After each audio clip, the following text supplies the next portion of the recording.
رمضان رمضان رمضان رمضان۔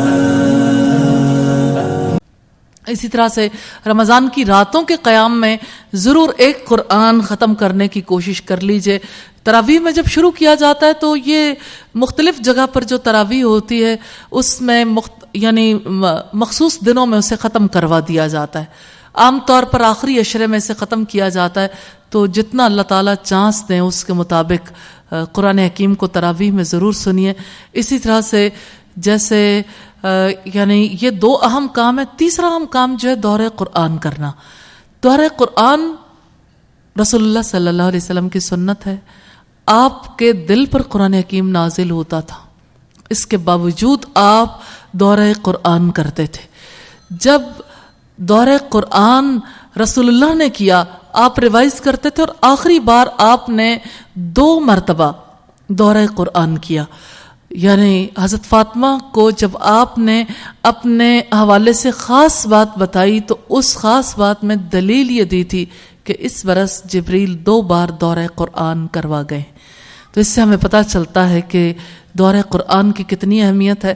دورہ قرآن کے حوالے سے خاص بات آپ کے سامنے ضرور رکھنا چاہوں گی۔ عام طور پر جب دورہ قرآن کروایا جاتا ہے تو اس میں کوشش کی جاتی ہے، اللہ تعالیٰ ہر ایک کی کوشش کو قبول فرمائے، کوشش یہ کی جاتی ہے کہ مختصر چھوٹی چھوٹی باتیں واضح کر دی جائیں، لیکن اس دورہ قرآن میں اس طریقے کو پیش نظر نہیں رکھا جاتا جو قرآن حکیم کو ایکسپلین کرتے وقت، قرآن حکیم کی تشریح کرتے وقت نبی صلی اللہ علیہ وسلم نے اختیار کیا۔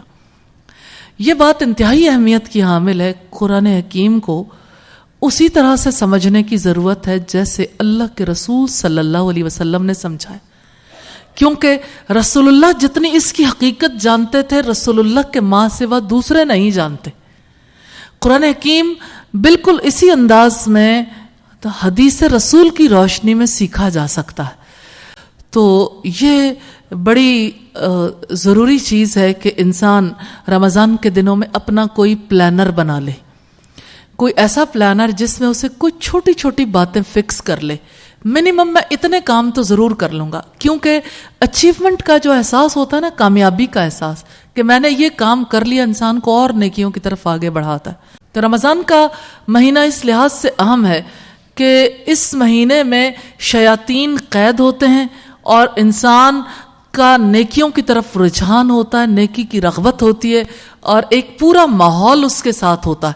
وہ اکیلا کوشش نہیں کر رہا ہوتا، پورا ماحول شامل ہوتا ہے، اس لیے انسان کے لیے نیکی کرنے کے مواقع بڑھ جاتے ہیں۔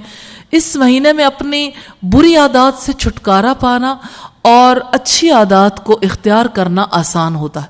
اس لیے میں تو آپ سے یہ کہنا چاہوں گی کہ آپ خود بھی اپنے تئیں اپنی ایسی خصوصیات کی لسٹ ضرور بنائیں جو یعنی دوسروں کو اریٹیٹ کرتی ہیں، یا جو ذات کی خامیاں، غلطیاں، خرابیاں ہیں جس کی وجہ سے شخصیت پر برے اثرات ہیں۔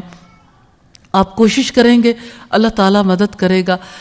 پہلے تو آپ اگر اپنے بارے میں کوئی لسٹ بنا لیں کہ رمضان میں کرنے والے کام کون سے ہیں، خاص طور پر اپنی شخصی خرابیوں کے حوالے سے۔ کسی کو زبان کے حوالے سے کوئی پرابلم ہے، کسی کو اپنی سوچوں کے حوالے سے کوئی پرابلم ہے، کسی کو عملی رویوں کے حوالے سے کوئی پرابلم ہے، نوٹ ڈاؤن کر لیں۔ ہر رات رمضان کی جب آئے گی اللہ سے دعا بھی کریں اور جائزہ لیں گے تو آپ محسوس کریں گے 6-7 دن کے بعد اثرات پیدا ہونے شروع ہو گئے۔ واقعتاً فرق پیدا ہوتا ہے، لیکن نیت کے ساتھ۔ نیت، ارادہ انسان کے عمل کا پہلا محرک ہے، کیونکہ نیت اور ارادے کے بغیر انسان عمل نہیں کرتا۔ تو آپ ارادہ کریں گے، اس مہینے کو اصلاح کا مہینہ، تربیت کا مہینہ بنانے کی کوشش کریں گے تو انشاءاللہ یہ مہینہ آپ کے لیے مفید ثابت ہوگا۔ تو اس مہینے میں دورہ تفسیر قرآن کی وجہ سے انشاءاللہ آپ ہر روز ایک چھوٹی سی بات ضرور سیکھیں گے اخلاقیات کے حوالے سے۔ جس خلق کے بارے میں پڑھیں اپنا جائزہ ضرور لیں، میں اس خلق کے حوالے سے کس مقام پر ہوں۔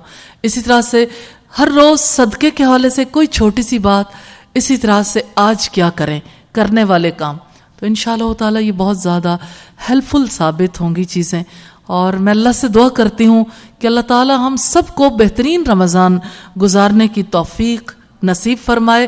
جیسے رمضان المبارک کے مہینے میں قرآن مجید انتہائی اہمیت کا حامل ہے، اسی طرح روزے افطار کروانے کی بڑی اہمیت ہے.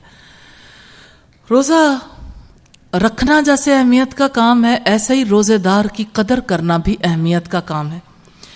نبی صلی اللہ علیہ وسلم نے فرمایا جو شخص روزے دار کا روزہ کھلوائے یا مجاہد کو جہاد کے لیے تیاری کروائے، ان کے لیے روزے دار کے اور مجاہد کے برابر اجر ہوگا. شعب الایمان کی روایت ہے 3953 نمبر پر. اور اس سے ہمیں یہ پتہ چلتا ہے کہ روزے دار کو روزہ کھلوانا بڑے اجر کے کاموں میں سے ہیں. اور آپ صلی اللہ علیہ وسلم نے فرمایا جو کسی روزے دار کو کھلائے اس کو روزے دار کے برابر اجر ملے گا اور اس کے ثواب میں سے کوئی کمی نہیں کی جائے گی. ترمذی کی روایت ہے 807 نمبر پر. چھٹا کام اعتکاف ہے. رمضان المبارک کی خصوصی عبادت ہے. اللہ کا قرب حاصل کرنے کی غرض سے مسجد میں رہنا اعتکاف کہلاتا ہے. اعتکاف میں انسان کی بھرپور توجہ اللہ کی جانب رہتی ہے اور یہ کوشش انسان کرتا ہے کہ اللہ تعالیٰ راضی ہو جائے، اس لیے اس عبادت کی بڑی فضیلت ہے. اور اللہ کی خاطر انسان سارے تعلقات منقطع کر دیتا ہے، اللہ کے گھر میں جا بستا ہے. آپ صلی اللہ علیہ وسلم کا وفات تک اعتکاف میں بیٹھنا معمول رہا.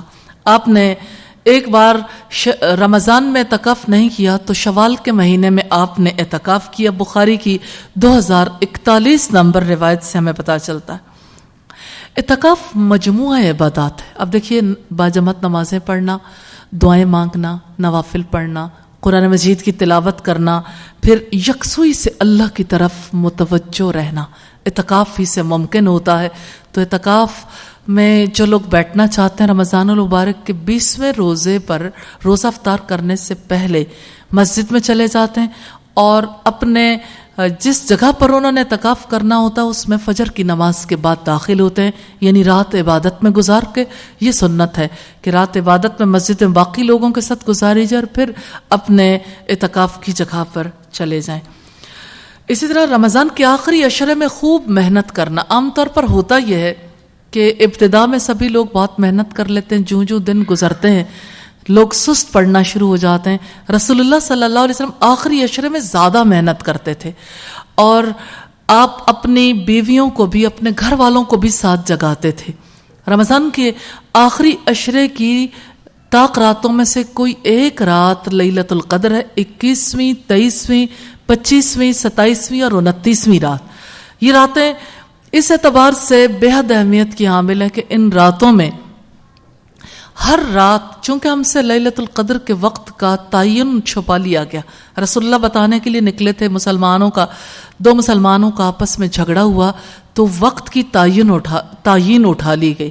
اس وجہ سے اب جو شخص بھی ان 5 راتوں میں ایمان اور ثواب کی نیت سے قیام کرے گا اور اس میں اللہ کی قربت کے لیے عمل کرے گا، اللہ تعالیٰ اس کے پچھلے سارے گناہ معاف کر دیں گے. یہ روایت بھی صحیح بخاری کی ہے.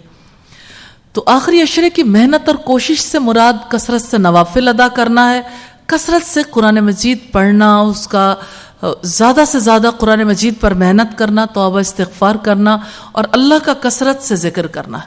نبی صلی اللہ علیہ وسلم کا یہ معمول تھا کہ آپ صلی اللہ علیہ وسلم ذکر کرنے کے لیے بیٹھتے تھے اور پھر فجر کی نماز کے بعد پر بیٹھتے تو سورج نکل آتا تھا. رمضان کے معمولات میں سے یہ خاص معمول تھا. صحیح مسلم کی روایت ہے 1525 نمبر پر. تو رمضان میں اس کے لیے ضرور محنت کرنی چاہیے. اسی طرح سے لیلۃ القدر کی تلاش یہ اہم کام ہے. حافظ ابن کثیر کہتے ہیں یہ جو تعین اٹھا لی گئی امت کے لیے اس میں بڑی برکت ہے. حضرت ابو ہریرہ سے روایت ہے کہ رسول اللہ صلی اللہ علیہ وسلم نے فرمایا کہ جس نے ایمان اور اخلاص کے ساتھ لیلۃ القدر میں قیام کیا اس کے پچھلے سارے گناہ معاف کر دیے جائیں گے.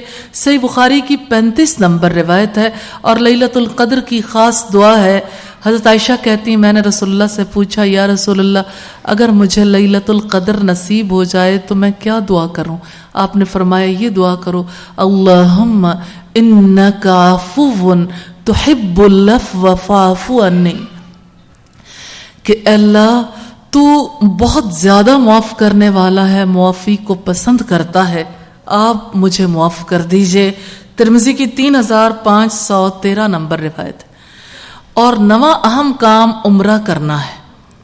عمرہ رمضان کی عبادتوں میں سے بڑی اہمیت کی حامل عبادت ہے۔ نبی صلی اللہ علیہ وسلم نے فرمایا جس نے رمضان میں عمرہ کیا گویا اس نے میرے ساتھ حج کیا، یعنی اتنا بڑا اجر ہے رمضان میں عمرہ کرنے کا۔ تو جو لوگ استطاعت رکھتے ہیں انہیں رمضان میں ضرور اس خیر و برکت کو حاصل کرنا چاہیے۔ صحیح بخاری کی 1863 نمبر روایت میں رسول اللہ صلی اللہ علیہ وسلم کے یہی الفاظ ملتے ہیں کہ عمرہ کرنا رمضان میں میرے ساتھ حج کرنے کے برابر ہے۔ اور اسی طرح 10واں اہم کام ہے کثرت سے دعائیں کرنا، ذکر بھی کرنا، دعائیں کرنا۔ رمضان المبارک کی یہ فضیلت ہے، اس میں جیسے قرآن حکیم اہمیت کا حامل ہے، جیسے اس میں روزہ اہمیت کا حامل عمل ہے۔ روزے کے احکامات کے بیچ میں رب العزت نے فرمایا وَإِذَا سَأَلَكَ عِبَادِي عَنِّي فَإِنِّي قَرِيبٌ أُجِيبُ دَعْوَةَ الدَّاعِ إِذَا دَعَانِي، جب آپ سے میرے بندے میرے بارے میں سوال کریں تو آپ انہیں بتا دو میں ان کے قریب ہوں، میں پکارنے والے کی پکار سنتا ہوں اور جواب دیتا ہوں جب بھی وہ مجھے پکارتا ہے۔ 186 نمبر آیت ہے سورہ البقرہ کی۔ اس مہینے میں بہت دعائیں کرنے کی ضرورت ہے۔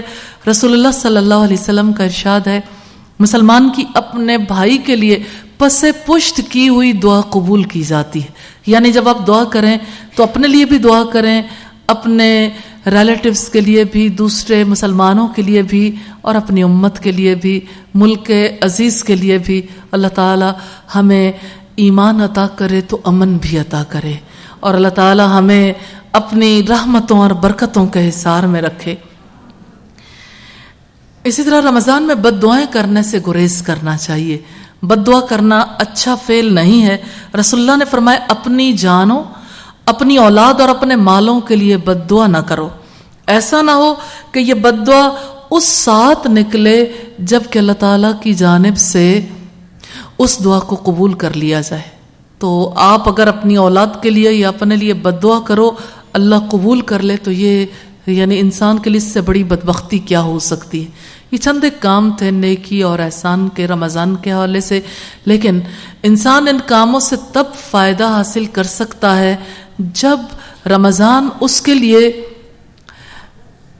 اتنا وقت دینے والا بن جائے۔ رمضان میں وقت تو ہوتا ہے لیکن وقت کا استعمال نیت کے ساتھ ہوتا ہے، ارادوں کے ساتھ۔ مثال کے طور پر دیکھیے اللہ تعالیٰ نے اسے شہر الصیام، روزے کا مہینہ کہا، لیکن عام طور پر لوگوں نے اسے شہر الطعام یعنی کھانے پینے کا مہینہ بنا لیا۔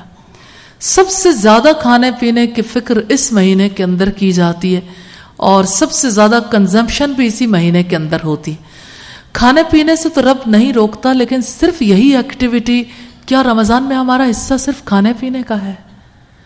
اللہ نے تو روزے رکھوائے تھے، پھر اس مہینے میں زیادہ کثرت کے ساتھ روزے رکھنے چاہیے۔ جیسے کثرت کے ساتھ روزے رکھنے چاہیے اسی طرح سے اس کی حقیقت کو سمجھنا چاہیے، روزے کو روزے رکھوائے کیوں گئے۔ میں چھوٹی سی بات آپ کے سامنے ضرور کرنا چاہوں گی۔ دیکھیے ہمارا جو وجود مادی ہے اس کی حقیقت ہمیں اس وقت سمجھ آتی جب ہم کسی ڈیڈ باڈی کو دیکھتے ہیں۔ ہر ایک چیز سلامت صرف روح انسان کے اندر نہیں ہوتی۔ جتنی مادی وجود کی حقیقت ہے اس سے بڑی حقیقت روحانی وجود کی ہے۔ انسان روح اور جسم کا مرکب ہے۔ جیسے جسم کو غذا کی ضرورت ہے اسی طرح سے روح کو بھی غذا کی ضرورت ہے۔ روح کی غذا علم ہے اور اللہ کا دیا ہوا علم، اللہ کا قرب، اللہ کا تعلق۔ روح لطیف چیز ہے۔ روح کو قید میں لانا چاہیں، دیکھنا چاہیں ہمارے بس میں نہیں۔ اپنی روح کے بارے میں، اس کی حقیقت کے بارے میں ہم اتنا ہی جانتے ہیں جتنا اللہ نے بتا دیا وہ ہے۔ عملاً اس کی کئی کیفیات دیکھتے ہیں. جیسے روح نہ رہے تو بدن مٹی میں دبا دیا جاتا ہے. روح کے ساتھ ہی ہمیں زمین پر زندگی گزارنے کا قرینہ آتا ہے, لطف ملتا ہے, سارے فوائد ہم روح کے ساتھ حاصل کر سکتے ہیں, اور روح کے معاملات کو سب سے زیادہ اگنور کرتے ہیں. تو جیسے جسم کو غذا کی ضرورت ہے, ایسے ہی روح کو, ہمارے شعور کو بھی غذا کی ضرورت ہے. تو اللہ تعالیٰ نے دن کا روزہ رکھوا کے ہمارے سامنے یہ حقیقت رکھی ہے کہ اب جسم کی ضروریات پر تو بین لگ گیا. اس موقع پر جب انسان کے سامنے کوئی پابندی, انسان پر پابندی عائد نہ ہو تو انسان کو مشکل پیش نہیں آتی. ادھر ناشتہ کر لیا, پانی, جوس, دودھ, دوپہر کا کھانا, شام کی چائے, پھر رات کا کھانا, اور مستقل ایک سلسلہ جاری رہتا ہے جسم کی نشو و نما کے لیے.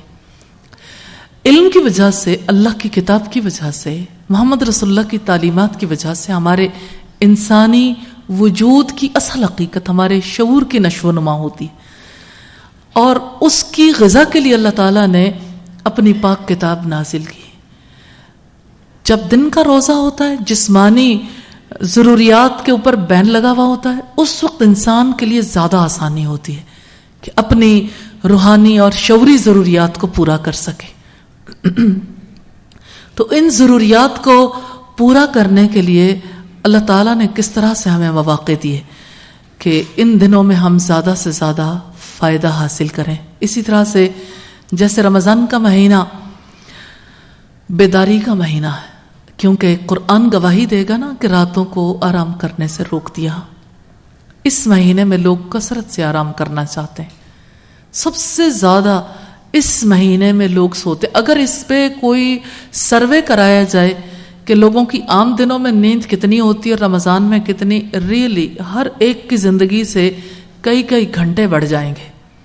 تو رمضان کا مہینہ بیداری کا مہینہ ہے. اس مہینے میں زیادہ اجر و ثواب حاصل کرنے کی کوشش کرنی چاہیے, لیکن ہر ایک کو نیتاً ارادتاً سب کوشش کرتے ہیں, سب کو فکر لاحق ہوتی ہے اپنے آرام کی. آرام کے لیے اس میں کوئی شک نہیں, اللہ تعالیٰ نے آرام سے روکا نہیں ہے, لیکن آرام بھی اتنا ہی کرنا چاہیے جتنی بدن کو ضرورت ہے. ضرورت سے زائد جو چیز بھی ہوگی اس کے برے اثرات انسان کے وجود پر مرتب ہوتے ہیں. اس لیے اس مہینے میں زیادہ سے زیادہ کوشش کرنی چاہیے کہ نیکی اور برکت کی گھڑیوں سے فائدہ اٹھائیں. جب نیند پر کٹ لگائیں گے, جب رمضان میں اللہ نے دن میں بھوک پیاس پر پابندی عائد کر دی, ایک طرف اللہ تعالیٰ نے پابندی عائد کر دی, دوسری طرف ہم سے توقع ہے کہ ہم خود اس مہینے میں اپنی مصروفیات کو لمیٹڈ کریں.